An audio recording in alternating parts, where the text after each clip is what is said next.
Good evening. The former First Minister Alex Salmond has appeared in court charged with 14 offences, including sexual assault and attempted rape. Mr Salmond made no plea, but outside Edinburgh Sheriff Court he said he was innocent of any criminality and would defend himself to the utmost. A warning that there's flash photography in this report from our political editor Brian Taylor. Some support for Alex Salmond as he arrives at Edinburgh Sheriff Court with his advisers. He's Scotland's longest-serving First Minister, once responsible for making Scottish domestic law. Now he's been charged under that legal code. Alex Salmond faces a total of 14 charges, including 2 charges of attempted rape, 9 of sexual assault, 2 of indecent assault, and 1 charge of breach of the peace. Today's appearance was a brief private hearing. Mr Salmond made no plea and was released on bail. Outside court, he stressed his innocence. Yesterday, with my solicitor Callum Anderson, I attended a police station in central Scotland. I was released on condition that I came to the court today to face the charges against me. That I have now done. So let me say at the outset, I am innocent of any criminality whatsoever. The former First Minister said court rules limited his comments. And therefore, the only thing I can say is I refute absolutely these allegations of criminality. And I'll defend myself to the utmost in court. I've got great faith in the court system of Scotland.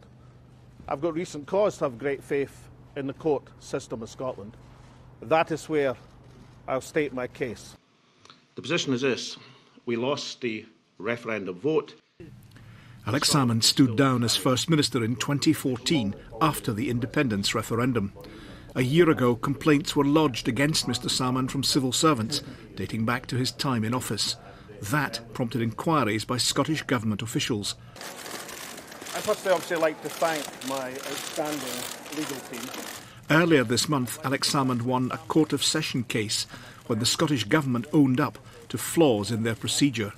But that was entirely separate from the police investigation, which resulted in today's charges. In Parliament, Nicola Sturgeon was constrained in what she could say. Well, I know this will be a shock to many people, but as Police Scotland have said today, these are now live criminal proceedings. And now more than ever, it would be completely inappropriate for me, or anyone else for that matter, to comment in any detail. And from the chair, the presiding officer warned MSPs that they must not turn a court case into a political debate. And before we turn to First Minister's questions, members will be aware of reports in the media this morning that the former First Minister, Alex Salmond, has been arrested.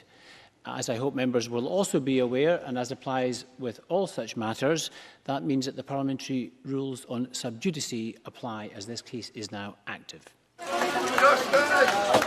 Alex Salmond, vocal backing from supporters as he left court, facing 14 charges, including 11 brought under the Sexual Offences Act 2009.